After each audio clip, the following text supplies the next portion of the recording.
Vou começar pelo mais importante. Até o momento, não há provas diretas de crimes sexuais cometidos por Bill ou Hillary Clinton, e os próprios Clinton negam todas as acusações. As garotas envolvidas no caso Epstein falaram em detalhes sobre príncipes, bilionários e magnatas da mídia. Mas ainda não existem depoimentos específicos confirmados em tribunal sobre os Clinton, do tipo, eu vi Clinton fazendo sexo no quarto e...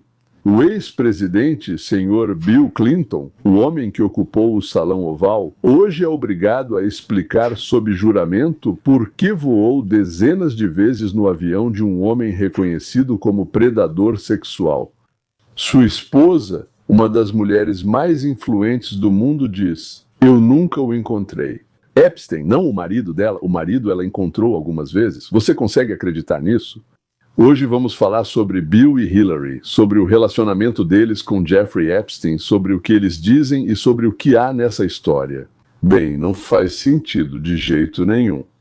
Para começar, duas frases de quem chegou aos Estados Unidos já adulto e não acompanhava muito a política interna do país. Bill Clinton, presidente dos Estados Unidos de 1993 a 2001, foi alguém que viveu o boom migratório dos anos 90 à Iugoslávia, os bombardeios na Iugoslávia. Nós sabemos por que foi. Eles bombardearam a Iugoslávia. Monica Lewinsky vem à mente, ou seja, o caso Monica Gate, ou melhor, como chamamos aqui, impeachment. Hillary Clinton primeiro foi primeira-dama, depois senadora, depois secretária de Estado no governo Obama e candidata à presidência em 2016. Para quem viveu na União Soviética, imagine uma mistura de secretário-geral, membro do Politburo e esposa do secretário do Comitê Regional, que depois se tornou secretária ela mesma. Não é uma família comum. Um clã que esteve no topo do poder por décadas. E agora esse clã é obrigado a nos explicar quem somos nós, afinal. Escória, gentalha, coisas muito desagradáveis. O relacionamento com um personagem chamado Jeffrey Epstein, um homem que foi oficialmente acusado de criar uma rede de exploração sexual de menores.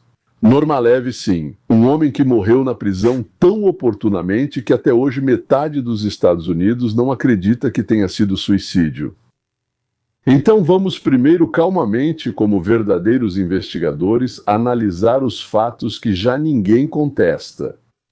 Epstein esteve na Casa Branca de Clinton, de acordo com os documentos, ele esteve lá não uma ou duas vezes, mas 17 vezes. O que Epstein fazia 17 vezes na Casa Branca durante a presidência de Bill? Segundo, depois que Clinton deixou o cargo de presidente. O contato deles não terminou, pelo contrário, começaram a fazer viagens juntos nos aviões de Epstein. O próprio escritório de Clinton admite 4 viagens no avião de Epstein em 2002 a 2003, mas jornalistas e os flight logs publicados, ou seja, os registros de voo, mostram no mínimo 17 viagens, e nessas viagens houve 26 ou 27 voos, ou seja, poderia ser uma viagem com 2 voos. Rotas: Europa, Ásia, África, turnês humanitárias, conferências, eventos da Fundação Clinton. Então, o Clinton não podia usar nenhum outro avião, certo? Só o do Jeffrey Epstein. E a Hillary nunca conheceu, nunca o encontrou. Nessas viagens, não estavam só Bill e Epstein. Em alguns voos, por exemplo, o ator Kevin Spacey e o comediante Chris Tucker também viajaram com eles. Uma viagem muito conhecida à África em 2002 relacionada a projetos de combate à AIDS, a BBC descreve separadamente como Ghislaine Maxwell praticamente apresentou Epstein aos Clintons, primeiro através de eventos sociais e depois por meio de viagens. A fundação, ou seja, diz que foi um encontro casual, como diz Bill, bem, para dizer o mínimo, é estranho. Numerosas visitas, dezenas de voos, eventos em comum, isso são relações sistemáticas não casuais. Olá, até logo. E agora vamos ver o que os próprios Clintons dizem. Já sob juramento nos interrogatórios no Congresso, Hillary. Em seu depoimento fechado e nos comentários seguintes, ela diz literalmente o seguinte: eu nunca conheci Jeffrey Epstein, nunca estive em sua ilha, nunca estive em suas casas, não tenho nenhuma relação com seus negócios. E aqui fui chamada para o tribunal. Dizem, apenas para um show político, só porque meu sobrenome é Clinton, e não porque eu tenha alguma informação. É isso, não sei de mais nada. Ou seja, a linha dela é de total distanciamento. Eu nem conheço ele. A posição de Bill é um pouco diferente. Então negar que o conhecia é inútil? Em sua declaração oficial, ele diz mais ou menos o seguinte: sim, eu conhecia o Epstein. Foi um breve contato no início dos anos 2000. Bem, assim, ele esteve comigo na Casa Branca 17 vezes, é verdade. E depois eu viajei 17 vezes. Para cada visita à Casa Branca, respondi com um voo de avião. Então, tudo isso estava relacionado a iniciativas de caridade? Sim, viajei nos aviões dele a trabalho da fundação, mas todas as viagens foram para atividades públicas. Mas eu não sabia dos crimes dele, não vi nenhum comportamento ilegal. Se eu soubesse, eu teria denunciado ele à polícia ou a alguma outra autoridade diretamente. A questão é se ele já esteve na ilha de Little St. James. Bem, é aquela ilha onde, segundo as chamadas vítimas, parte dos abusos aconteciam, mas não relações sexuais. E ele respondeu que não, nunca esteve lá. Então, no papel, tudo parece muito correto. Ela: eu não vi, não ouvi, não sabia. Ele viu, viajou, mas só como benfeitor não percebeu nada criminoso. Ficou olhando para a esquerda e para a direita e não percebeu nada. Tem algo que não bate, tipo, o sentido não combina com o sentido. Vamos ativar aquele sentimento que temos muito bem treinado quando a pessoa fala tudo formalmente certo, mas você sente intuitivamente. Em algum lugar aqui estão nos fazendo de bobos, normalmente em algum lugar aqui ou em todo lugar estão nos fazendo de bobos. Aqui estão alguns pontos para dizer o mínimo onde surgem dúvidas. Primeiro, um breve contato. Vamos definir o que é um breve contato. Se uma pessoa foi 17 vezes à Casa Branca visitar Bill Clinton, depois disso, ao terminar a presidência, você voa 17 vezes no avião dele, viaja junto para a África com atores e outros convidados. Então, chamar isso de um breve contato, isso é um grande talento para escolher palavras. No cotidiano, é nosso velho conhecido, quase um amigo da família. Agora não via nada, não sabia de nada, não ouvia nada, não sentia nada. A versão oficial de Bill: eu não sabia dos crimes de Epstein, só o via como um filantropo. Bem, formalmente isso é possível, claro, mas na verdade tem um detalhe. Já circulavam rumores sobre Epstein há muitos anos, muito antes das prisões que ganharam destaque. Sempre informam ao presidente do país com quem ele deve se encontrar e sempre desenterram o máximo de informações possível. Em 1936, ele uma vez discursou junto com o presidente da Ku Klux Klan no mesmo palanque, embora não o tenha apoiado.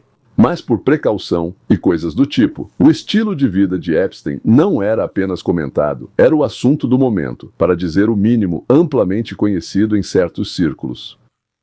Modelos, garotas muito jovens, festas luxuosas, garotas russas também muito novinhas. Sendo Bill Clinton, frequentar esses círculos, voar nesse avião e não ouvir nada, não perceber nada, não saber de nada, seria preciso ter uma cegueira impressionante. E Bill não é uma pessoa cega, ou uma incrível capacidade de filtrar essa realidade real. É exatamente disso que estamos falando agora. Não estou dizendo que ele participou, fez algo ou viu o que acontecia. Não estou falando disso, embora tenha minhas suspeitas. Sim, tenho suspeitas, mas só digo que é uma versão. Eu não sabia de nada nem podia imaginar. Soa, digamos assim, muito conveniente para um advogado. E o que na verdade as garotas dizem? As garotas que são chamadas de vítimas de Epstein. Embora eu tenha uma opinião diferente sobre muitas delas, mas não importa, vítimas de Epstein, em vários casos, elas contaram sobre políticos, príncipes, bilionários, cientistas, citaram nomes, descreveram cenas, ilhas, casas, aviões. Houve declarações na imprensa de que Clinton gosta delas mais jovens e poderia ter estado na ilha. Mas depoimentos concretos, registrados em tribunal, do tipo eu vi Clinton ou eu participei com Clinton ou algo assim, não foram confirmados publicamente. Embora tenhamos um monte de fotos, Não sabemos de Clinton completamente ou semi-nu, deitado com garotas muito jovens ao lado dele em uma jacuzzi. De novo, não temos a menor ideia, a água não é transparente, e se elas estão completamente nuas, ou não estão completamente nuas, ou talvez algumas estejam e outras não, só Deus sabe. Portanto, é justo dizer que a ligação de Bill com Epstein está documentada e detalhadamente confirmada. Voos, visitas, eventos. A participação dele em crimes sexuais específicos até agora não foi comprovada, e ele nega isso categoricamente, depois do caso Monica Lewinsky. Claro, isso é impressionante, mas o tipo de conexão e o alcance dos contatos tornam difícil acreditar na versão oficial de que não vi nada, só achei que ele era um filantropo. Extremamente duvidosa. Ainda assim, se você tem pelo menos um pouco de experiência de vida no mundo real, então bem. Kevin Spacey aparece naquela mesma viagem à África, onde ele, Clinton e Tucker voaram no avião do Epstein. O próprio Spacey, em entrevistas públicas, fala mais sobre suas próprias acusações e escândalos, e tenta, minimizar a ligação com Epstein e Clinton. Ele não tem relatos detalhados ou sensacionais do ocorrido a bordo. E isso, para ser sincero, não é surpreendente, considerando a situação jurídica do próprio ator, que não é muito boa. Nesses voos, ele diz, havia young girls, ou seja, garotas jovens. O que significa young girls não está muito claro, mas quando dizem assim, geralmente querem dizer garotas bem jovens. Eu e meus colegas perguntamos, diz ele, quem é esse cara, Epstein? E por que ele coloca o presidente em uma situação arriscada? E como ele coloca o presidente em uma situação arriscada? Provavelmente com a ajuda de garotas bem jovens. Eu não queria estar por perto, diz Spacey, desse homem, porque sentia que ele estava comprometendo o presidente com o que acontecia ao seu redor. Essas garotas, lembro, elas são garotas bem jovens. Ou seja, aqui temos um quadro clássico de muitas coincidências circunstanciais, contatos múltiplos, uma turma bem unida. Mas cada participante oficialmente diz, não vi nada, não sei de nada, achava que tudo isso era exclusivamente por questões humanitárias. Na URSS, nós sabíamos muito bem como era formada a elite, secretários dos comitês regionais, ministros, generais. Eles tinham seus próprios sanatórios, lojas fechadas, caça, pesca, distribuidores especiais. Nenhum deles oficialmente sabia nada sobre caviar, conhaque, cestas especiais. Nós nem deveríamos saber sobre as cestas especiais. A elite americana não é de forma alguma fundamentalmente diferente. Em vez de uma casa de caça, uma ilha particular. Em vez de um distribuidor especial, um avião particular. Em vez de um fornecedor do partido, um financista que resolve questões e pode doar alguns milhões para as eleições ou $1 milhãozinho para um fundo. A única diferença é que na URSS isso era chamado de Blatt e aqui é chamado de fundraising ou networking. Pessoal, se vocês não conheciam essas palavras, aprendam, porque sem elas vocês não vão a lugar nenhum. Por isso, quando dizem, sim, nos conhecíamos, mas por acaso, ele esteve conosco, mas só por trabalho?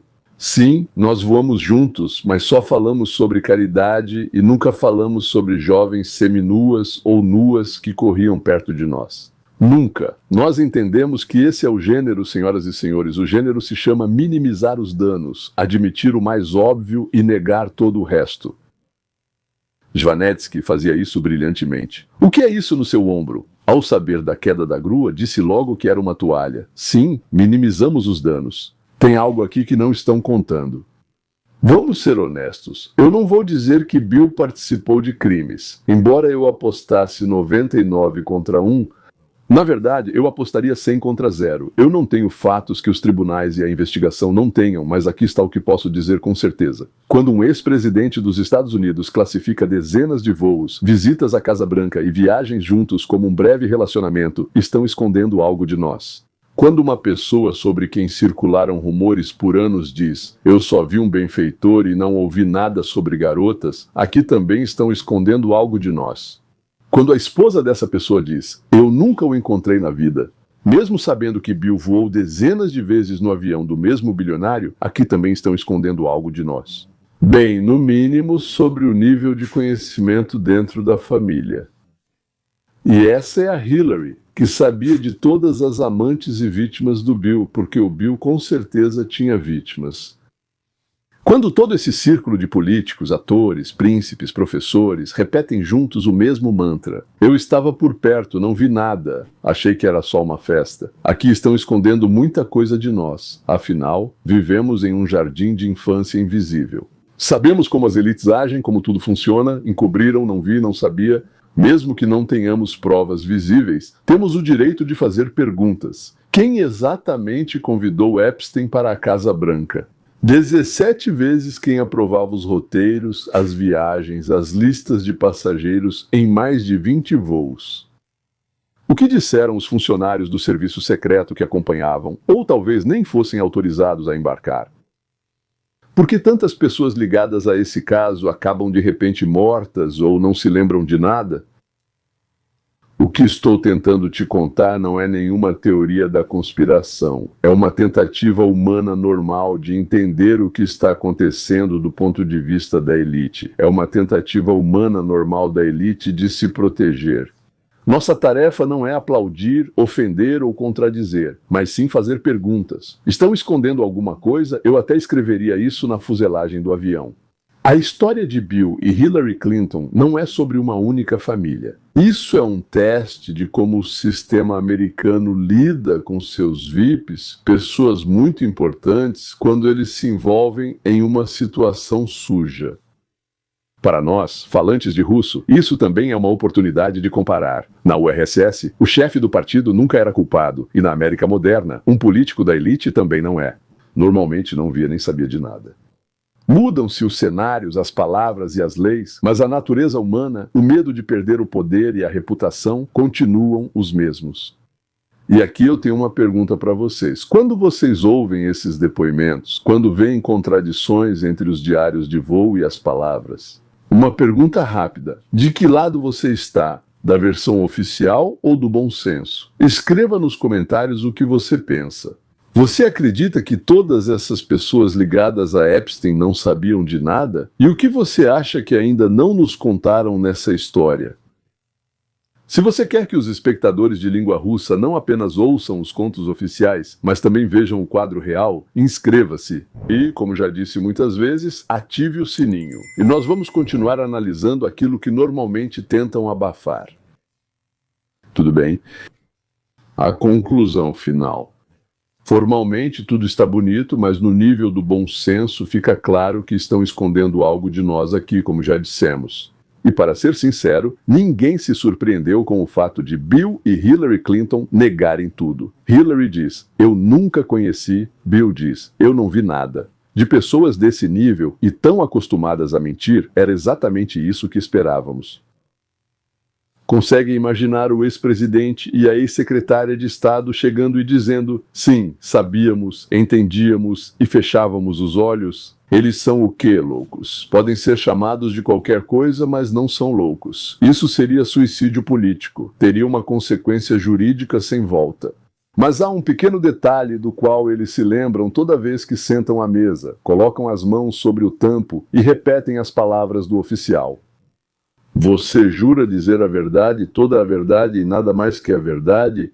Ou seja, nos Estados Unidos, mentir sob juramento não é simplesmente dar uma enfeitada nos fatos. É um crime separado prestar falso testemunho ao Congresso ou ao tribunal. Pessoas com cargos muito menores do que ex-presidentes realmente já foram presas por isso. Aqui surge uma questão interessante.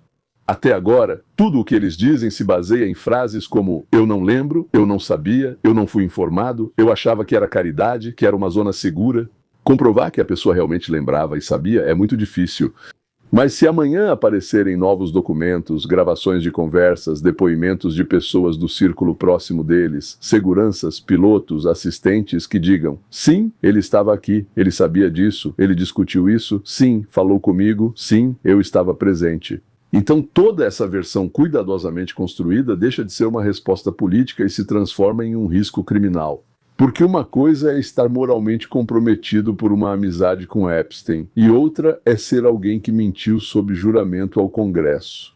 O sistema americano, apesar de todos os seus 2 pesos e 2 medidas, às vezes responde a isso de forma muito dura. Por isso, hoje Bill e Hillary estão andando numa linha muito tênue. Eles dizem exatamente o que podem dizer, sem cair numa mentira direta que possa ser provada. Mas se um ou dois detalhes da história deles, eu não estava lá, eu não vi essas pessoas, eu nunca os encontrei, serão refutados documentalmente. Isso deixa de ser apenas um escândalo e começa a ser chamado, em outras palavras, de crime contra a justiça. É aqui que fica realmente interessante. O que é que fica realmente interessante? Será que a Themis americana, a deusa da justiça, vai ter coragem de apresentar tais acusações contra pessoas que por décadas fizeram parte do establishment? Ou o sistema vai fingir novamente que nada de grave aconteceu? Podem ir para casa, senhor presidente, senhora secretária de Estado. Ainda não sabemos a resposta, mas sabemos com certeza que quanto mais fatos se tornam públicos, diários de voo, fotografias, depoimentos de testemunhas, menos espaço essas pessoas têm para manobrar. Entre não me lembro e mentiu sob juramento. Porque ele, sim, e eles não. A diferença é fundamental. Contra Trump foram apresentadas acusações criminais reais, enquanto contra os Clintons, até agora, só há uma defesa político-jurídica. A Donald Trump foram apresentadas dezenas de acusações criminais em diferentes níveis, desde falsificação de registros comerciais em Nova York. Tudo foi uma mentira, inclusive os casos de documentos secretos e tentativas de influenciar as eleições em Nova York. Ele foi condenado por 34 acusações de falsificação de registros, depois recebeu isenção da pena, mas o fato da condenação permanece. Paralelamente, ele enfrentava processos federais, documentos secretos, o caso de 6 de janeiro e a pressão sobre a Geórgia, todos ligados a Trump. O sistema passou a acusações diretas com artigos criminais, tribunais e sentenças, mas, quanto aos Clintons, na história com Epstein, por enquanto, a situação é diferente. A Câmara dos Representantes os mantém no campo jurídico das investigações do Congresso. Ameaças de desacato ao Congresso, possíveis pequenas consequências criminais por não comparecimento, recusa em cooperar, lembram a ele sobre a responsabilidade por mentir sob juramento, onde o máximo é até 5 anos. Mas quem realmente daria 5 anos para Clinton? Casos assim são raríssimos na história, especialmente contra os seus. Por enquanto, não há nada contra eles. Por favor, preste atenção que eu enfatizei que ainda não há acusações diretas de crimes sexuais, tráfico de menores, etc. A questão é, o que você sabia quando soube você está mentindo para nós? Agora, a justiça em relação a Trump usou todo o arsenal, dos estados ao federal, de questões financeiras a documentos secretos, enquanto em relação aos Clintons ainda está jogando um jogo mais delicado. Conte para nós se está mentindo, mas se mentir totalmente, vamos considerar perjúrio. Nos casos contra Trump, as acusações foram construídas exatamente como uma estratégia criminal. Reunir artigos, criar máxima pressão, colocar um risco real de prisão. Já com os Clintons, no caso Epstein, juridicamente, o Congresso, por enquanto, está agindo de forma mais suave. Eles podem não se lembrar, não saber ou confiar no advogado. Eles já escreveram declarações sob ameaça de punição por falso testemunho, nas quais a fórmula é sempre a mesma. Não me lembro, não tinha conhecimento. E o que vai acontecer, afinal, se os Clinton forem pegos mentindo diretamente? Mentir para o Congresso e em declarações escritas sob juramento, isso é um crime federal. No máximo 5 anos para cada episódio, às vezes até 8 anos em casos especiais, mas para cada episódio são 5 anos, nós já contamos 3. Não vi, não sabia, não ouvi e assim por diante. Na prática, ao longo das décadas, pouquíssimas pessoas foram realmente responsabilizadas por mentir ao Congresso e da elite política, apenas alguns poucos. Formalmente, os Clintons correm risco, mas a experiência histórica mostra que a elite desse nível geralmente sai apenas com barulho e não com prisão de verdade. Formalmente, os republicanos estão no poder e os cargos-chave foram preenchidos por pessoas do partido certo. Isso não quer dizer que amanhã vão prender os Clintons. O aparato de carreira segue igual. Metade do establishment republicano teme um precedente, uma caça à elite, e ainda não há provas suficientes para uma condenação. Por isso, o sistema prefere o jogo de sempre: audiências de grande repercussão, perguntas duras e o máximo de risco por perjúrio. Mas, na verdade, esse é um processo contra seus velhos amigos. Isso significa que aquela camada pantanosa do sistema está viva e funcionando de forma eficiente. Traduzindo isso para uma linguagem simples, o sistema de autopreservação da elite funciona tanto com democratas quanto com republicanos. O pântano protege os seus. independentemente de serem os Clintons, algumas bobagens, generais ou grandes doadores. O mecanismo é: quanto mais barulho, menos ações reais. E o Trump não é dos deles, o Trump não é dos deles. Se olharmos para a história com Clinton e Epstein, dá a impressão de que o Estado profundo está se sentindo à vontade. Ele sobreviveu ao Obama, ao Trump, ao Biden e vai sobreviver ao próximo ciclo também, porque sua principal função não é a verdade, mas a autopreservação. Acho que vamos precisar de pelo menos 2 mandatos presidenciais depois do Trump para tirar aqueles que são esse pântano. E por um curto período de tempo estaremos quase livres deles, até que uma nova ordem chegue à Casa Branca e comece a construir um novo sistema, exatamente igual ao que temos agora. Ou se não mudarmos a atual democracia política para algo muito mais eficiente. Na verdade, em teoria, esse sistema já foi criado e é chamado estranhamente de democracia de mercado. Mas para entender isso, você precisa ler meu livro Capitalismo Básico. O link está na descrição.